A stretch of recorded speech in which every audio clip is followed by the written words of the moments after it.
साई तेरे चरणों में कोटि प्रणाम।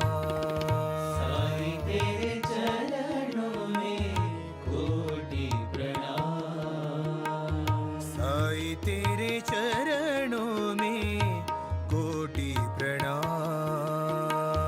साई तेरे चरणों में कोटि प्रणाम। शरण में ले लो साई प्रभो। शरण में ले लो साई प्रभो। शरण में ले लो साई प्रभो।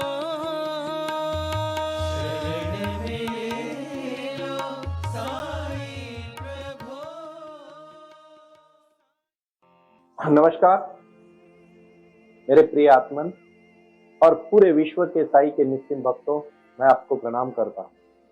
लेकिन इस बात के लिए मैं आज बहुत खुश हूँ कि साई क्रिया आप सब कर रहे हो और साई ध्यान के प्रति आप निकल रहे हो। ये हमने प्रारंभ किया है और हम इसको जारी रखेंगे। यही गुरु मंत्र लेके हम जीवन में कुछ क्रांति करना चाहते हैं और इसलिए हमने कहा है कि कुछ कर गुजरने के लिए मौसम नहीं मन चाहिए, साधन तो जुट जाएंगे, संकल्प का धन चाहिए और संकल्प है हमारा साई ध्यान और साई क्रिया। लेकिन इसके बावजूद हमारी जिंदगी में खुशी यह हमारे लिए सबसे महत्वपूर्ण भाग है। इस विषय के लिए हमें बाहर आनंद ढूंढना नहीं है, आनंद तो हमारे अंदर है, हमें बाहर ढूंढने की क्या जरूरत है। एक गांव में एक ऐसी सभा हुई और उस सभा में तय हुआ कि आनंद ढूंढना है। हर कोई बाहर ढूंढने लगा। एक गांव में हर कोई देखता है कि आनंद कौन कौन सी चीजों में है। उन्होंने बहुत बड़ी लिस्ट बनाई और बोलने लगे कि अभी कौन सी चीज में आनंद है। बहुत सारे लोगों को दुख ही ज्यादा नजर आया, आनंद तो बहुत ही कम नजर आया। एक उसी गांव में फकीर था, नंग धड़ंग, एकदम आराम से मस्त मौला, जिंदगी में खुशी से जी रहा था, हंसता था, हमेशा नाचता था, गाता था। सब उसको पागल समझते थे, सब बोलते थे ये पागल है। तो कोई ध्यान नहीं देता था। तो फिर भी सोचा गांव वालों ने कि सबको तय करना है आनंद किसमें है। बहुत बड़ी बात कह रहा हूं मैं आज। इस बात को आप ठीक से समझो।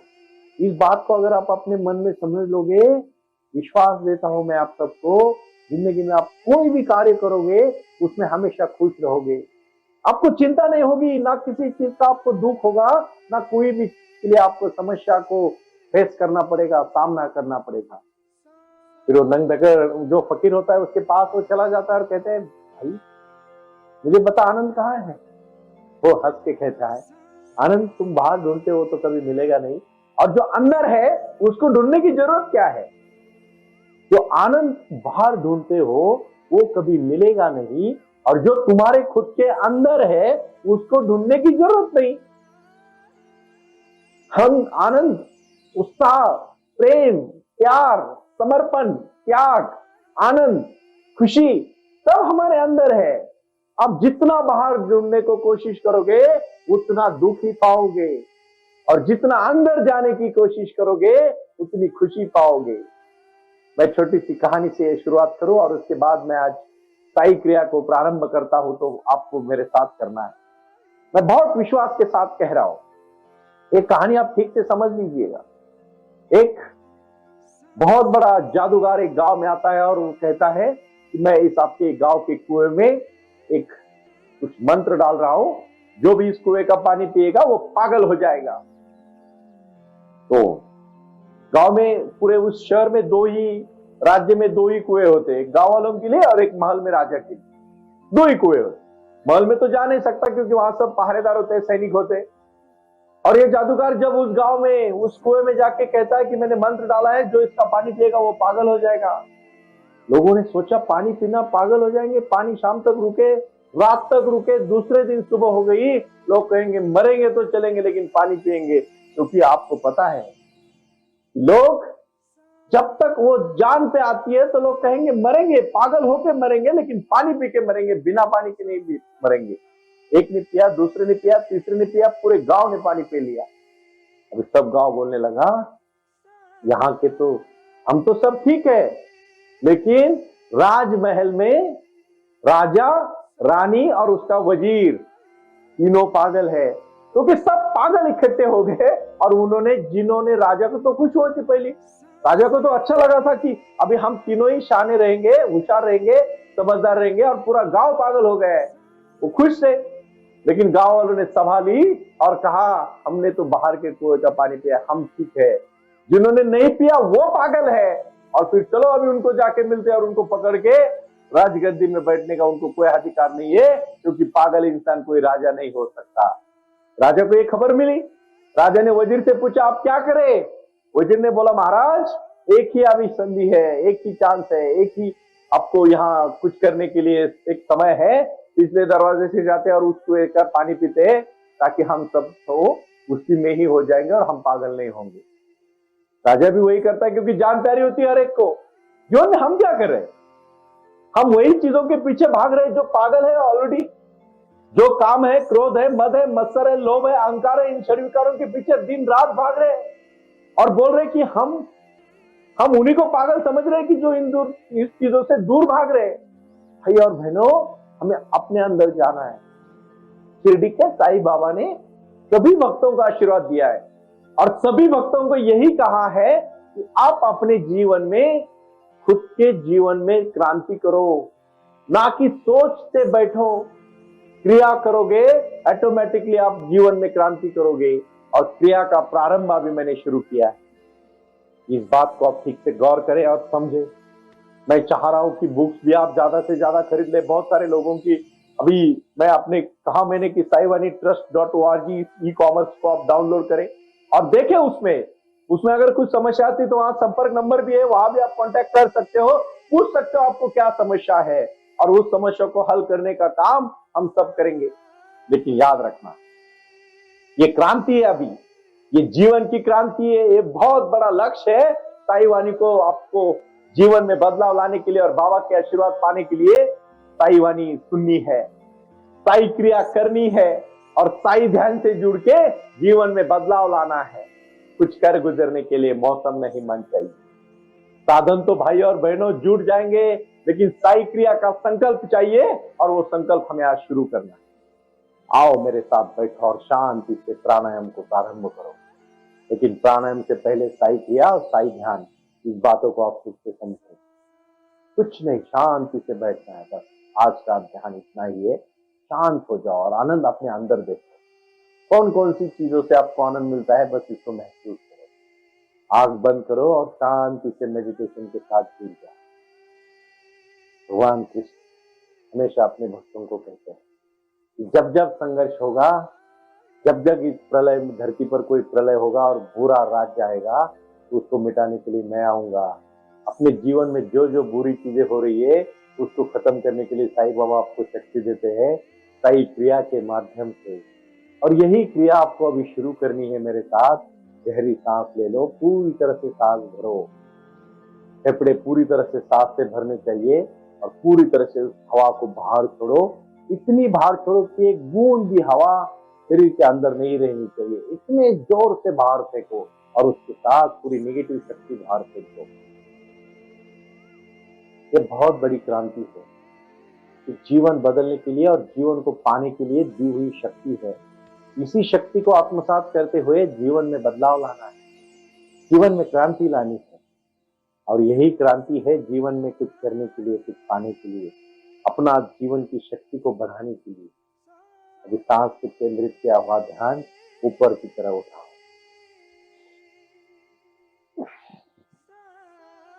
पूरी तरह से शांत बैठ जाओ। कुछ भी मन में विचार आए, सिर्फ सजगता की तरफ देखो। और आज मैं एक ही बात कहना चाहता हूँ, ये पूरी तरह से वीडियो को आप देखो। 5 मिनट का वीडियो आगे, इस वीडियो को आप शांति से एक बार फिर से देखना है, क्योंकि अभी साई ध्यान करते समय आप ध्यान में प्रवेश कर रहे हैं।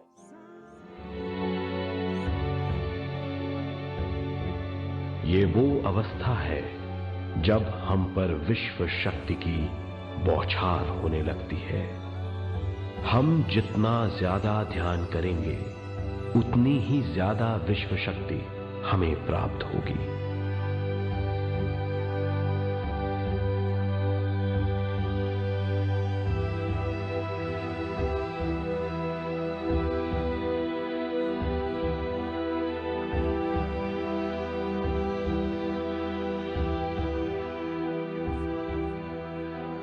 विश्व शक्ति प्राणमय शरीर की शक्ति में प्रवाह करती है। शक्ति से भरा हुआ शरीर प्राणमय कहलाता है।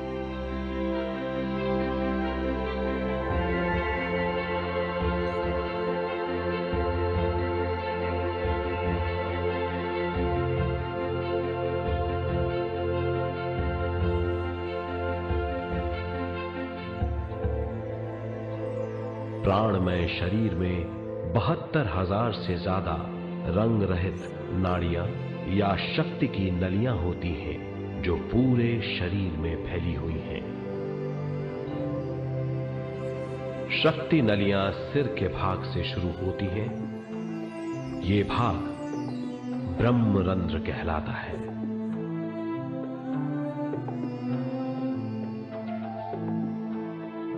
ये नलियां सारे शरीर में पेड़ की जड़ों और डालियों की तरह फैली हुई हैं।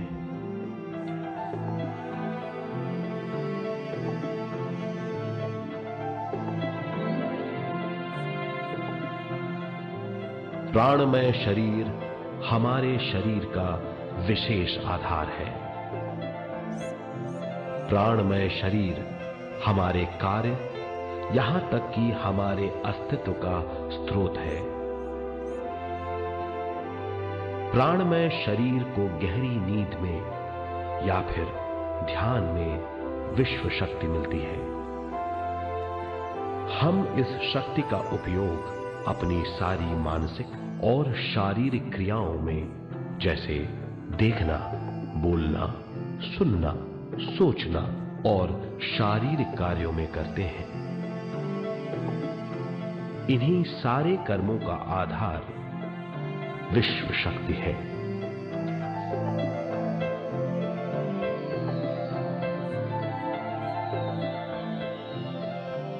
विश्व शक्ति का बहाव केवल हमारे विचारों पर आधारित है।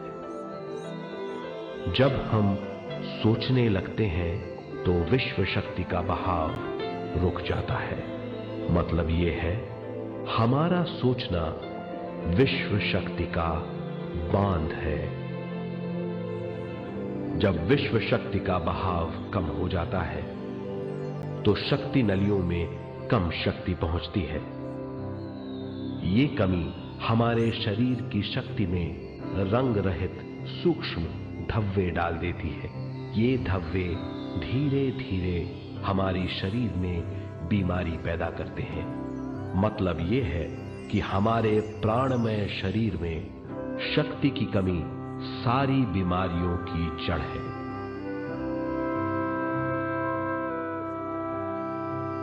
ध्यान से हमें बहुत बड़ी मात्रा में विश्व शक्ति मिलती है। ये हमारी शक्ति नलियों के जरिए सारे शरीर में पहुंचती है।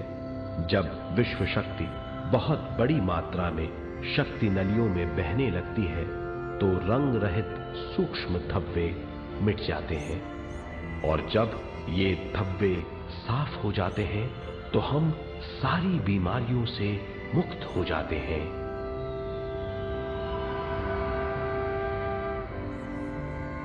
जब ब्रह्मरंध्र में शक्ति बहने लगती है तो हमें सिर में और सारे शरीर में भारीपन लगने लगता है। जब शक्ति हमारे नलियों को साफ करने लगती है तो हमें उस हिस्से में खुजली या दर्द का आभास होता है। कभी कभी हमें भौतिक शरीर के कई हिस्सों में दर्द भी महसूस हो सकता है।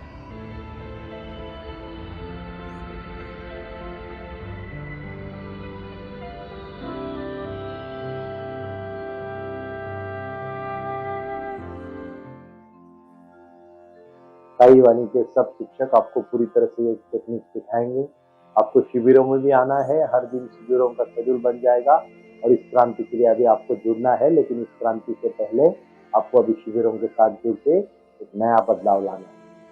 नई घड़ी, नए जीवन का नया सौराष्ट्र, जीवन का एक सुंदर ऐसा राष्ट्र बनाने के लिए हमारे मन को हमें आनंदित और प्रफुल्लित करना है। मैं गुजरात में सौराष्ट्र में जा रहा हूँ।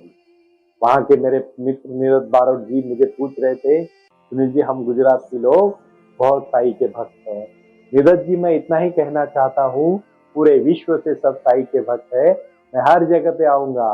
वो आए और आकर चले गए, मौन रहे और कुछ कह गए। कुछ था जो बिन बाटे ही बढ़ गया, जल उठे दिए और अंधेरा झट गया, जल उठे दिए और अंधेरा झट गया। बारामती का जो सेंटर बनाया है वो भी मैं पूरी तरह से आज आपको जो नए कार्य चल रहे हैं वहां के वो दिखाने का प्रयास करूंगा। शायद आपको मेरी आवाज वहां की नहीं आएगी, लेकिन आप सब वीडियो अलग अलग एंगल से मैं बना रहा हूँ, क्योंकि इसी कार्य से अभी आपको जुड़ना है। यही साई का परम धाम बन रहा है पूरे विश्व में, जहां हमें मेडिटेशन करना है। 20,000 स्क्वायर फुट का बहुत बड़ा हॉल उधर बन रहा है, आपको आना है और साई का ध्यान करना है। मैं बालाजी से विनती करूंगा, ये वीडियो पूरी तरह से जितने भी वीडियोस बनाए हैं वो सब आप यहां से आगे दिखाएं।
और आज की सही मैंने मैं इतना ही कहूंगा, बस ये देखते देखते ध्यान में लीन हो जाए।